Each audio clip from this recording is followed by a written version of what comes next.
Shri Ganesha Sharada Gurubhyo Namaha Ramaya Ramabhadraya Ramachandraya Vedase Raghunathaya Nathaya Sitaya Pataye Namaha.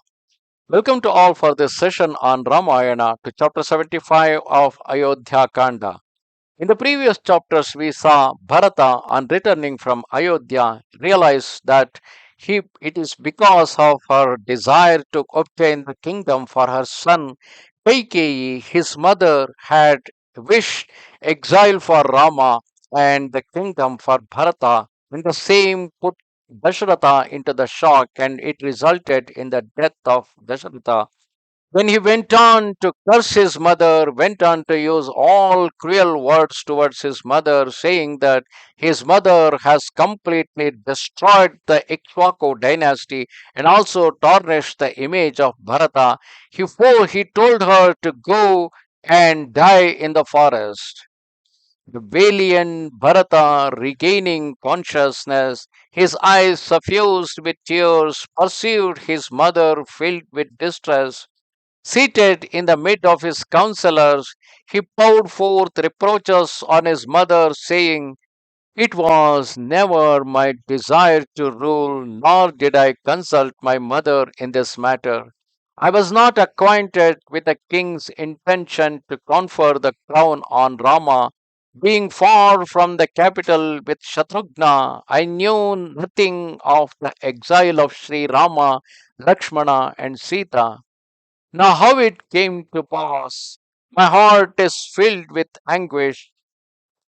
Kausalya, hearing the words of Bharata weeping, said to Sumitra, Bharata, the son of the cruel Kaikeyi, has come. I wish to see the prudent Bharata.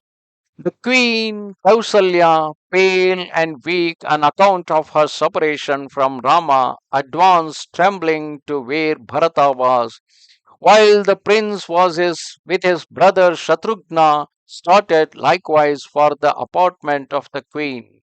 The two brothers beheld the wretched queen proceeding with tottering footsteps and were filled with distress, bowing down to Kausalya, bowing Going down to Kausalya, they wept bitterly. Then the chief queen embraced Bharata, sobbing with grief, and said, "It was your desire to rule, and your cruel mother has accomplished this matter without hindrance. But for what reason has this pitiless queen sent my son Rama to the forest in ascetic's garb? Let Queen Kaikeyi banish me also to that region where my illustrious and golden complexioned Rama abides. If not, I will go together with Sumitra to where Rama dwells, preceded by the sacrificial fire. O Bharata, do yourself take me to where my son, that lion among men in great affliction, is practicing asceticism.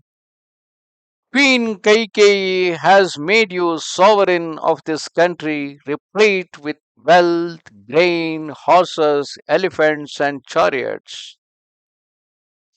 Hearing the bitter words of Queen Kausalya, Bharata was pained as a man who suffers with his wound is probed by a lancet.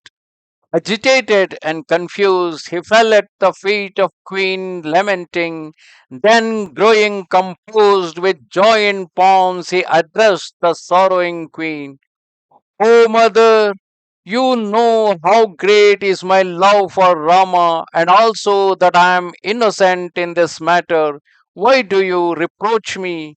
May he who is the cause of the exile of Rama forget the teachings of the Vedas and the holy tradition. May he who has given his consent to the exile of Rama become a slave in the lowest caste or incur the sin of killing a cow. May such man be subject to the same punishment as one who withholds the wages of his laborers. May he who has consented to the banishment of the holy prince bear the same guilt as one rebelling against a king. he who protects his subjects as his own offsprings. May the guilt of a king taking the sixth part of the revenue of his people and yet failing to protect them be his, those who exiled Rama.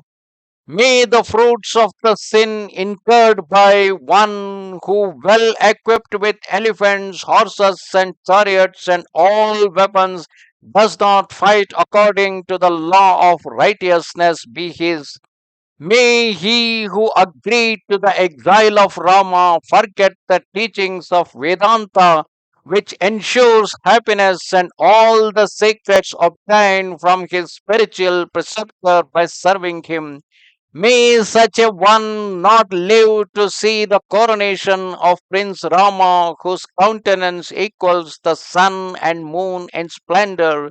May that wretch incur the sin of one who, partaking of milk and rice, does not make an offering to his ancestors and guests or to the gods. May he be guilty of not honoring his spiritual preceptor by offering salutations to him in a fitting manner. May that wretch who gave consent to the exile of Rama bear the same guilt as one who strikes a cow, reviles his guru, or betrays his friends. May he incur the guilt of one who forswears his trust. May he who participated in the exile of Rama reap the sin of one who does not do good to others. May the wretch who ordered the exile of Rama bear the guilt of one who, partaking of sweetmeats, failed to share them with his servants, women, children, or those surrounding him, or one who, living on excellent food, gives to his inferiors that which is raw and ill cooked. May he by whom Rama was sent into exile die without marrying a woman of his own caste or producing offsprings or performing the fire ritual. May he not behold the offspring born of his spouse. May his years be brief. May he be slain in battle, retreating from a superior foe in fear. And may he be as one who slays a fleeing enemy. May he, like one dressed in rags, demented, carrying a skull in his hand, wander about begging from door to door. May he who has conspired to send Rama to the forest be given over to wine, woman, and gambling, and become an object of contempt on account of his concupiscence and anger. May he ever indulge in the practice of unrighteousness and forget his duty and distribute immense wealth in charity to the undeserving. May the accumulated wealth and extensive possessions of the one who has furthered the exile of Rama be stolen away by thieves. May the sin of him who sleeps at sunrise or sunset be his. May the sin of him who is guilty of arson or looks with desire on the wife of his spiritual preceptor or who betrays his friend be his, who has advocated the exile of Sri Rama. May he who acquitted in the exile of Rama be deprived of the worship of his ancestors and parents, as also of the funeral rites. May such a one even now be driven from the society of good people and lose the renown and merit of companionship with the virtuous. May his mind never be devoted to such deeds as are undertaken by the righteous. May that man who sought to exile Rama fail to obey his mother and ever be employed in evil deeds. May he maintain a large family in extreme poverty. May he ever restless be consumed with fever. May he be guilty of that sin incurred by one who fails to satisfy a miserable suppliant who looks to him for succor. May he be deceitful, slanderous, base, depraved, and ever walk in fear of authority. May he incur the guilt of one who disregards his caste, who disregards his chastity and devoted wife, who approaches him in the season of her flowering. May he be dull witted and abandoning his lawful spouse. May he live in sin with other women. May the guilt of a Brahmin who abandons his children who are dying of hunger be his. May he be like one who defiles a reservoir or administers poison to another. May that man lose the power of his limbs as he who seeks to impede the hospitality to be shown to a Brahmin by speaking ill of him.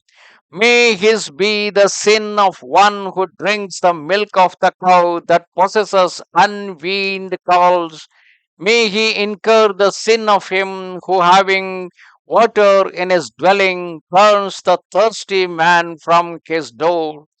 May he here bear the guilt of him who, arbitrating between two learned disputants, grants victory to the one he favors.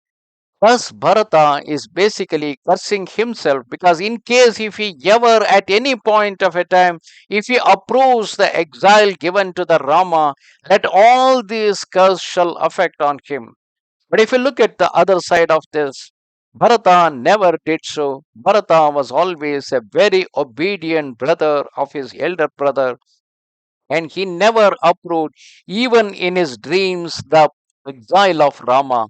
But then, if you look at the other way around, this affects the people, especially the man of a family who, on hearing the words of his wife or mother, somebody who, out of their own love, here, if you observe Kaikeyi's love for for her son, it is her love for the son which forced her to obtain the kingdom for the sake of his faith, for the sake of her son in an illegal manner.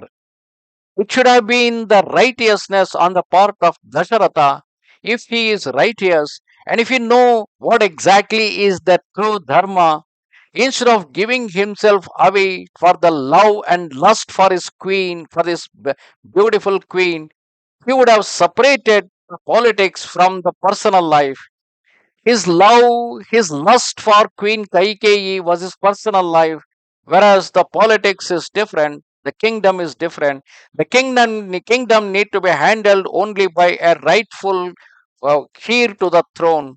And the whole country, all the people have approved the regent for Rama. And when such is the case, how Dasharatha can take a decision simply because of his lust for his queen Kaikeyi at that old age.